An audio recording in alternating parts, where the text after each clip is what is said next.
Try recipe தான் பண்ண போகிறோம். அது பேர் என்னென்னா கட் பைட்ஸ். வாங்க வீடியோக்குள்ளே போகலாம். இன்க்ரீடியன்ட்ஸ் நம்ம என்னென்னலாம் யூஸ் பண்ணியிருக்கோன்னு பாருங்கள்.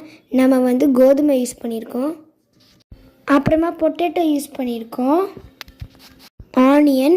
இந்த 3 இன்க்ரீடியன்ட்ஸ் தான் செய்ய போகிறோம். வாங்க வீடியோக்குள்ளே போகலாம்.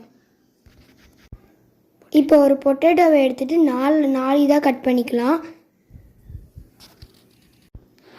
இப்போ எல்லாத்தையும் அதை எடுத்து குக்கரில் போட்டுக்கலாம். குக்கரில் 2 கப் தண்ணி போட்டுட்டு நம்ம தண்ணி ஊற்றிட்டு 1.5 ஸ்பூன் உப்பு சேர்த்துக்கலாம். இப்போ நம்ம குக்கரை அடுப்பில் வச்சுக்கலாம். இப்போ நம்ம ஆனியனை ஃபுல்லாக கட் பண்ணிப்போம். கட் பண்ணி முடிச்சாச்சு. இப்போ மாவு எடுத்துட்டு நம்ம வச்ச கோதுமையை நல்ல பூரி மாவு மாதிரி நல்ல மாவு பண்ணிக்கலாம்.